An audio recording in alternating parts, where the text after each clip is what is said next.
This podcast is sponsored by nobody. Hey dudes, welcome to Splat from the Past, the only 80s themed horror and sci-fi show where things can get totally radical.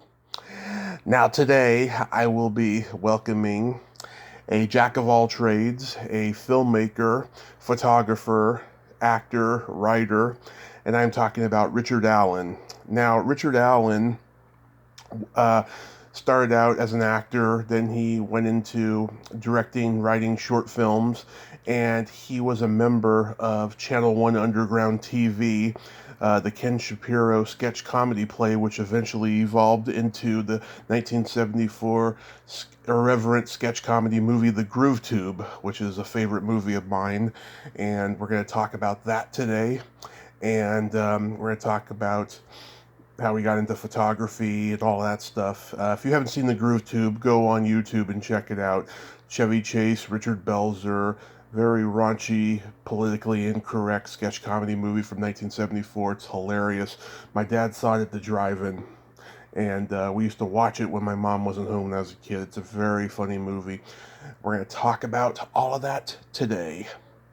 So, here is my interview with Richard Allen.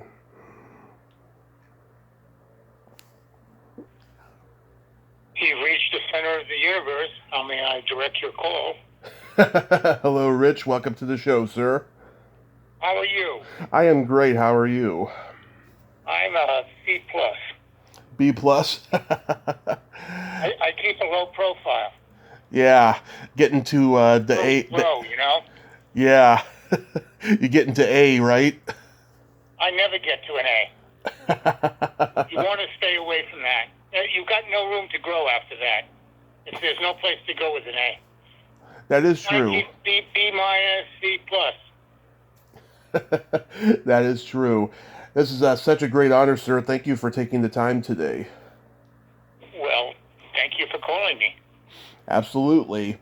So, going back in time, did you gravitate toward acting early on in your childhood? No, not at all. I went to college with Ken Shapiro and Lane Saracen, who created the Groove Tube. Uh-huh. And then I left there, and I was with my best friend from high school, Tim Affleck, and we met this funny guy on the street, and he went in and had a beer, and he gave us tickets said he was an actor, he gave us tickets to a theater.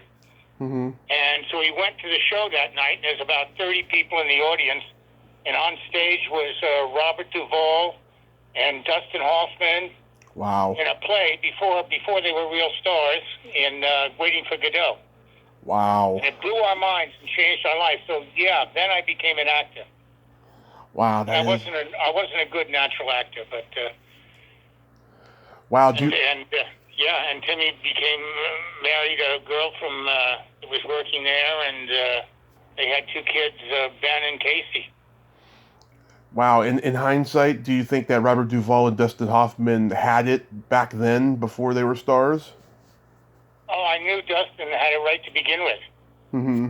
He had such confidence in himself, he could do whatever he wanted, it seemed, with a woman or somebody's wife or whatever, you know? Yeah. He just had that. He could do anything back then. Wow, that is cool. Yeah, and then I went to... Lane called me up and asked me to do a bit with Channel 1, which is what Groove Tube became. Right. It turned into Groove Tube, yeah. Right. So, backtracking a little, though, you attended Bard College? I attended Bard, yes. Yes. And you were a sailing champion. Yes. Yeah. Yep. I won the Atlantic 110. Yes, it's rather ironic that I ended up living on the Lower East Side of New York for 10 years when I could have been racing yachts in Newport. But that's what happened. Yeah, was that a passion of yours early on, too? What, the sailing? The sailing, yeah. Yeah, I was good at it, so I did well. But I got into wanting to make films, and photography is where I ended up. Yeah. Do you own a boat now? I do own a boat, yes. Nice. getting on in years, so it's not, I don't want to really race anymore. So, but the boat's for sale, and yeah, I love sailing now, but it's just everything's gotten so expensive now. Yeah, I heard that a couple of years ago. David Crosby sold his boat after like 50 years, and he regrets it every day because he needed to sell it for monetary reasons, but he misses going out on his boat. Yeah, I know. He had a better boat than me. I mean, I hope to get 20 grand, even though it's worth over 100. It's just people buy brand names. Yeah. There was so much more originality, it seemed, in the old days when the great 1968 race around the world, where all the boats sank, and some guy, Bernard Metassier from France, he just went around 3 times because he had a girlfriend in Tahiti, and then this other guy ended up committing suicide. Yeah. Wow. Yeah. It was. Life is fragile. And of course, anybody could enter. Today, everything is so expensive, and the boats fly. They go 40 miles an hour over the water. It's just incredible. Yeah. So you ended up at the Theater Company of Boston? That's right. Yeah, I saw. Go ahead. Yeah, it's a guy named Paul Benedict. I don't know if you know him. He was upstairs, neighbor on Jeffersons. The for a while. Yeah, the Jeffersons. Yeah, he was a great guy. He directed a new play, and he threw me in as the lead with Stockard Channing. And I got good reviews and everything, but I was scared the whole time. The first time you're in front of an audience and they all laugh, it's very disconcerting. You're like, it really shakes you to the core. Yeah, I saw that picture. At first, I was like, "Is that Grease?" Because you got the leather jacket. Yeah. She's a brilliantly talented lady. Did you know then she'd be a star? No. And Blythe Danner became a part of the Theater Company of Boston. Oh, who yeah. Also went to Bard, and is a dear friend. And I kind of thought she would make it. Well, she's kind of made it, because she's Gwyneth Paltrow's mother, but she's been in a lot of good stuff since the 70s. She hasn't made it because of Gwyneth. I mean, Gwyneth may have made it because of her. Yeah. Yeah, that is true. Did any of your other classmates go on to become successful? I think Gwyneth ate bread for the first time in many, many years recently, but that's a whole other story. Yeah. What was the name of that play that you were in with Stockard Channing? I think it was called The Proposal. The Proposal. And it was written by Rosalind Drexler, who was a lady wrestler. Yes. And also a member of the company was the guy in taking the Pelham 123, Hector Elizondo. Oh, yeah. So it was really quite an experience for me because I hadn't graduated college. Suddenly there I was in professional theater. Did you go back to New York and do theater there too? I went to Channel 1. Okay, so you went straight to Channel 1 for the theater part. But you made a short film with Chevy called Walk Don't Walk. Yes. I watched that on YouTube the other night. Like, what was the idea behind that? Chevy was an out-of-work rock drummer. Right. For a group called the Chameleons, and he wanted to be an actor. And I said, "Here's a good script for you, Chevy. Let's go out and shoot it." And that's where that came from. Yeah, that was before he was in the band with the Steely Dan guys. I don't know about him in that band. He was in another band called the Chameleons. Right. Yeah. I think that may have been the band. I'm not sure. I have to look that up. Yeah. But he thought of the name Channel 1. Chevy joined after me and Karen Kenny's wife, and Lane, Right. and it was Victor Langer. And then came Trevor, and he had the idea of the Channel 1 underground television, and unbeknownst to anybody, he went out and had the name sort of copyrighted or something, and Yeah. he tried to get Kenny to pay him a lot of money to use the name. So Kenny just switched the name to Groove Tube. It worked, you know. Yeah. Yeah. And you also did the One-Armed Bandit with them as well. Yes. The One-Armed Bandit was an idea by Lane, who came up with the idea. I think we should do a bit. We call them bits, you know. Yeah. A bit by about a one-armed guy that tries to do a stick-up. And then Kenny had the idea. He can shoot. He can shoot the guy. He can shoot himself in the foot as he's trying to get the wallet out. And then I came up with the ending, and we did it in front of a stationary camera Mm-hmm. that didn't move, and lasted a couple minutes. It was more like a stand-up bit. Yeah. And then I took it and I added all the other stuff about, you know, how he does get the gun out and all the other stuff. Did any of these shorts get seen anywhere? Well, I've won plenty of awards with the One-Armed Bandit. It just won in Mm-hmm. Munich, Germany. Yeah. It was a runner-up in the Seoul, Korea Short Festival, and finished second in the Tokyo Film Festival. But I'm not getting any money with him, and I'm trying to make a feature film. So I'm trying to leverage my past shorts to make a feature, but it's hard because I don't know how to market myself that well. Mm-hmm. This is where you come in. Oh, I don't know how to market myself that good either. You know, I just, I constantly promote my podcast the best I can, and hopefully people hear it, Yes. Yeah, you never know what's going to happen in show business. Who ends up, some of the most talented people in the world go absolutely nowhere. I know so many people. It's crazy. You don't really know it until you really get deep into it. I mean, I've been doing this podcast 4 years. I have learned so much about people, about how everyone's connected, everyone knows each other, and yet a lot of people don't make it, for this reason, that reason. It's very a psychological phenomenon is what it is.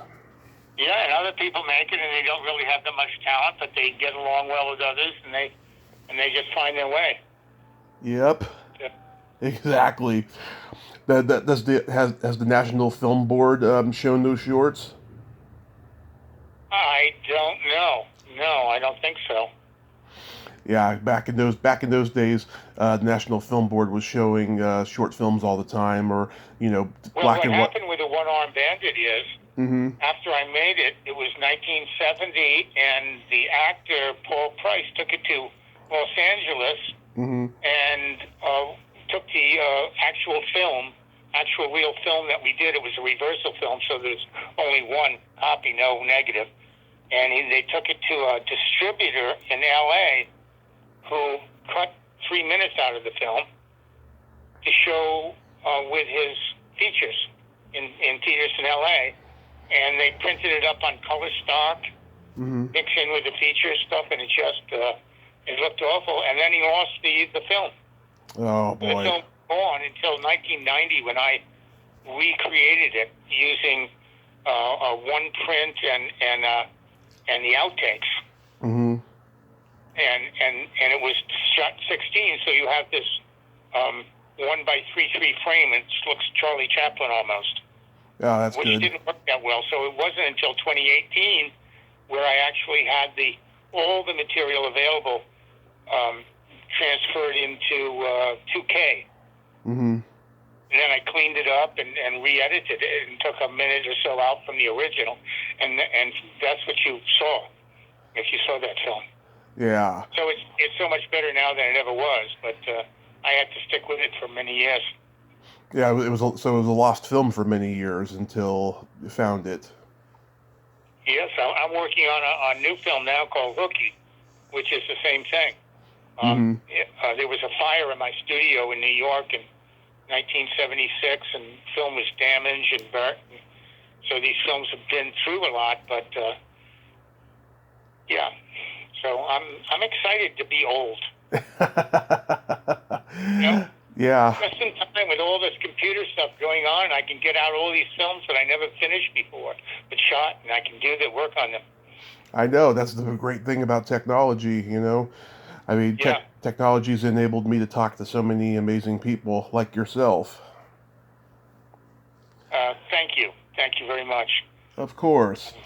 So let's talk about Channel 1 Underground TV. Now, what were the shows like as opposed to the movies? Well, it was very similar in that it was set up like it was a TV show, and it kept cutting from one to another. Mm-hmm. And mostly it was spoofs of TV shows. Mm-hmm. And we would sit around in Brooklyn in a top floor of a duplex and come up with ideas and laugh and laugh and laugh and smoke a little pot and laugh some more. Yeah. And work out the ideas. And Kenny was the big kahuna. Paul Benedict called him the little dictator. Because he was kind of short and he kind of knew what he wanted. He was a Zen master of sorts. Not always in a good way. Just the sudden Satori Zen school. Yeah. And he was amazing. Lane and Chevy, of course, was quite funny back then. Mm-hmm. It's funny how audacious he was younger, and he didn't care, and he was very happy-go-lucky and lib and so on. And now he's seems kind of sour. I still talk to him, but not much. Yeah, and it's really sad. I saw an interview he did just a couple of years ago where he was just angry and bitter, you know, and it's really, really sad because he's such a great performer, you know. I think he should make a comeback as a producer. Mm-hmm. Producing my new movie, Petite Pommes de Terre, Small Potatoes. You should ask him. Counterfeiters that only print $5 bills and they can barely make ends meet. You should ask him. Yeah, I will at some point, I think, if I don't get it otherwise. Yeah. Now, we lost Ken just a few years ago. I mean, overall, I mean, what was he like as a guy? He was unlike anyone you'd ever know. Mm-hmm. Just completely different. He was... I learned a lot from him, but he was also kind of vicious and mean. He could take advantage of people. Mm-hmm. He would manipulate your mind. He would try and get into your head, and he would get you to say things or do things about your past, and then he would use it against you later. And he was something else. Yeah, I mean, he was just an underrated genius, you know. I mean, did the people eventually caught wind of that bad side of him? Oh yes, yes. A lot of people don't like him, didn't like him. He was different. Yeah. It seems like his career was over. His career was over after he directed Modern Problems. Yes, and I was kind of out with him at the time, and I hear they almost electrocuted Chevy. Oh yeah. And to do some bit, and so a lot of things happened. It's too bad he could have gone further, but he did it. He made his one hit and could retire for life on that. Yeah, I remember Gus Van Sant did an interview where he said he was Ken's personal assistant when he first came to Hollywood, and he was working on a Groove Tube 2. I think Paramount was going to make it or something, but I guess it fell through. Yeah. Well, I think they kind of leveraged Chevy's sudden fame to make Modern Problems, and it didn't go well. Yeah. That's it. I saw Kenny on the Merv Griffith show once, and Kenny made a joke about gynecologist, He said, "What did you want? What would you be if you weren't a filmmaker?" He said, "I would want to be a gynecologist." I think that's a joke, and Merv Griffith didn't like it at all. Yeah. and he put down Chevy something awful. He put down Kenny something awful, and then Ken just disappeared. Yeah. Yeah, it is weird. And Chevy went on making a whole bunch of movies, some good, Yep. some not so good. Saturday Night Live. Calling him, he had this someone with a woman with a British accent, and saying, "Oh, you can't take a meeting now. He's got this and that," and couldn't get through with him when he's in his head yet. Yeah. But, so when you were doing Channel 1, I mean, were you aware of the cultural shift in comedy that was going on at the time? Oh, everybody in Channel 1 was very, very aware of what was going on in comedy. And after the writing would seem to happen at night with Johnny Carson, we would all critique the stand-up person on the Johnny Carson and so on. Yeah, well, we were aware it's a whole new. The '60s changed everything. This was the Summer of Love, 1967. Right. I mean, as far with Channel 1. I mean, as far as sketch goes, you know, you had Fire Sign and The Committee and Second City, and just the whole landscape was changing. Yes, I think Groove Tube was. Of course, Second City was associated with a whole other thing, and the actors that came through there. And it was improvisation and their own sort of improvisation. Whereas Groove Tube was Kenny and whoever Kenny could manipulate into doing what he wanted. Yeah. And so on. But we all kind of thought of the ideas, and Kenny put it into the show or not. Wow. Yeah, and of course, National Lampoon was just about to happen, you know, and of course Chevy did the radio hour for them. Yes, I remember National Lampoon at the theater in West 4th Street, I think it is, right across from the bitter end there, and I remember having beer a couple of times with Bellucci over there. Now, he was a strange fellow. Yeah. Another outlandish. So many people in comedy are so strange, and so many are kind of opposite to comedy. Like Peter Sellers, I guess, was very morose. Oh yeah. And part of Robin Williams was too. Even though Robin Williams was like walking out there on air. You know, and then boom, when he crashed, there's nothing below him. I know. Who knows, God, what was inside that guy? I mean, he was just like no other. Yeah. And Richard Pryor. Yep. Kind of my favorite in many ways. Oh yeah. Did you go to the Improv a lot in those days? Dustin Hoffman, no, I didn't. I couldn't afford to do there and go anywhere and see anybody or anything. I was a bicycle messenger after Channel 1. And so, but Dustin Hoffman took me to see Flip Wilson open at the Rainbow Room. Front row seats. And Jesus, was he funny. Yeah. Flip Wilson. Geraldine. The devil made me do it. Yeah. Yeah, he was great. So is Belzer around at this time? I never knew him. He's the one that took my place in the movie. Oh, okay. So what did you contribute to the movie, if anything? I contributed a lot to Channel 1, which began the whole thing. Of course. I think I was pretty well eliminated from the movie by the time the movie got made. It was a personal thing. Yeah. With Ken Shapiro and I and what went on. It was a wonderful part of my life at that time.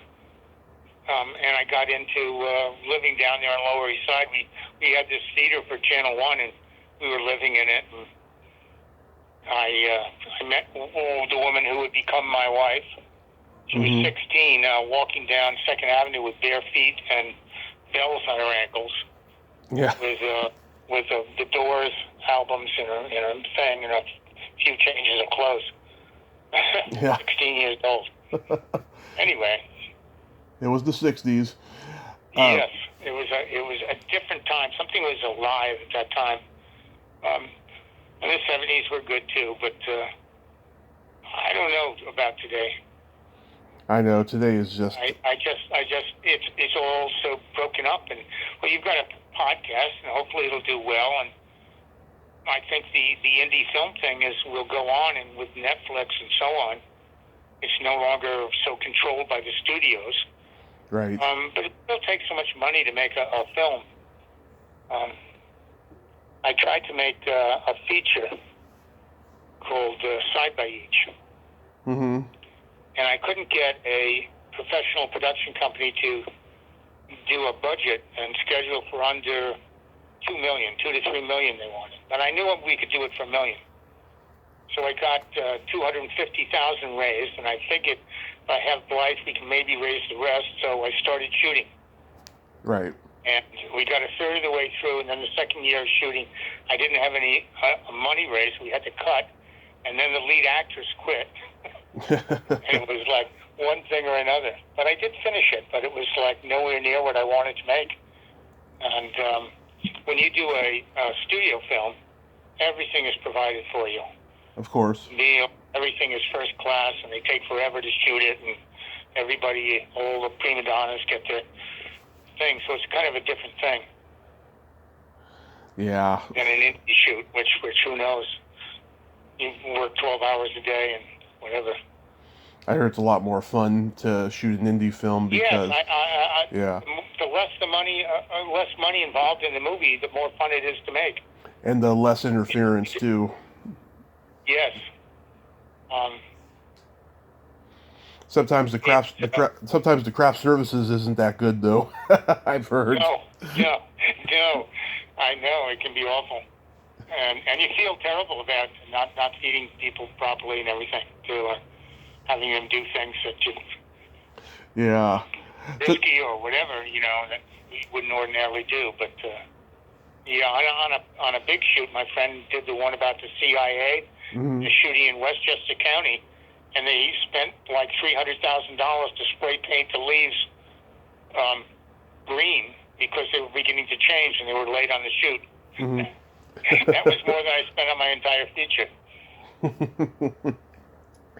So did you leave the industry for a while, then come back? Yeah, I went back into sailing for a while. Mm-hmm. I taught sailing, and I raced and won some long-distance races and so on. I'm trying to combine the two, but I always kept up with photography and film. Yeah. I did a lot of photography, American Photographer, a yachting magazine, things like that. How did your interest in photography begin? Well, I was left with no wife and nothing, and the Channel 1 had split up, and the guys had all moved to California. Yeah. I was left in this little place in New York City. Luckily, it had a nice window overlooking a graveyard on East 3rd Street, and I got a job as a bike messenger, and I started to carry a camera with me.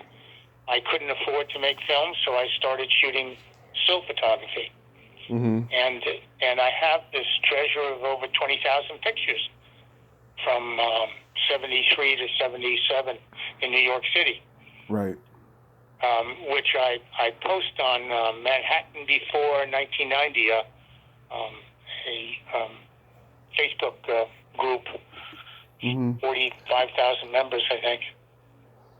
And and I did a book about that time called Street Shots Hooky. Yeah, I looked at the gallery on your website. You have a pretty good eye, I have to say. Thank you.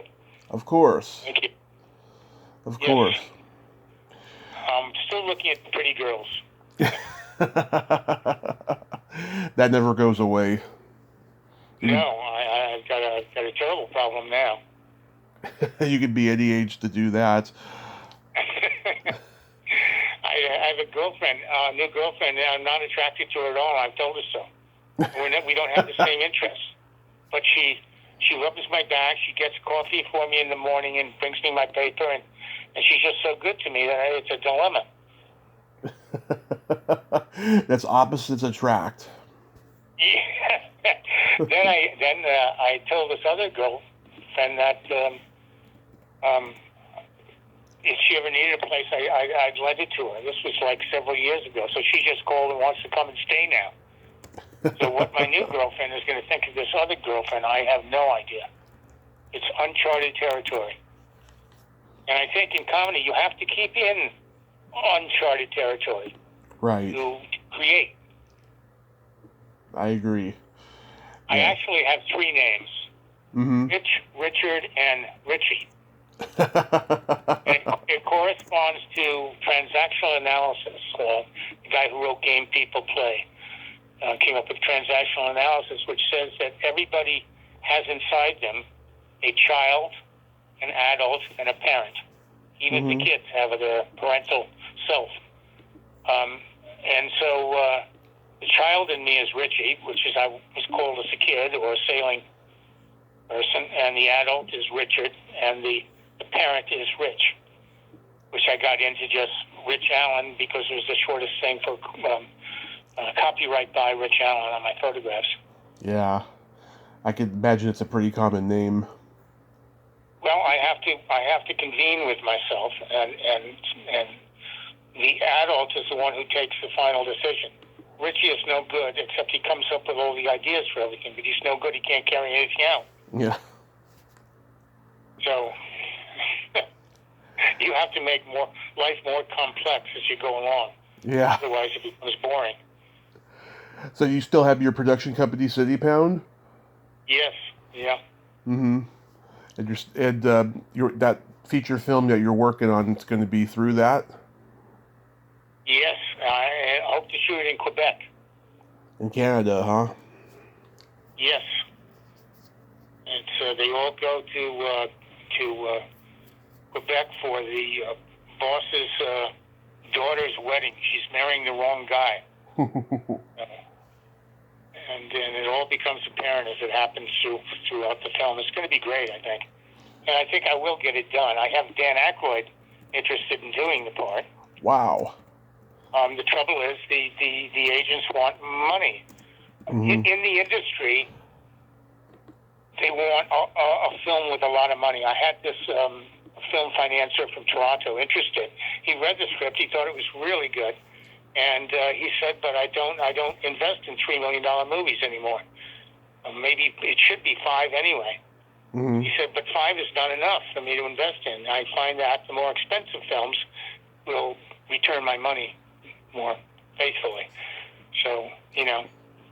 Even though you can do it for less, they want you to go the Hollywood thing, and each person, each agent wants more money for their clients. So it builds up, and you end up with the average movie costing $30 to $60 million or something. I know, it's a real pain in the ass, especially agents. Yes. So That's lovely. Yeah. So to wrap up the Groove Tube talk, I mean, like, are there any bits in the movie that were on stage at Channel 1? Oh yes. Chevy going tiptoe through the tulips, or the thing where he slaps them off. The newscaster. Mm-hmm. A lot of those were in Channel 1. Yeah. That stayed through Channel 1 all the way through. We had, I think, 3 or 4 different iterations of it. Excuse me. Mm-hmm. Coco, the Coco Show. Yeah, that was in there. Yep. Yep. The 2 Latin stoners that had to come when Cheech and Chong were first out.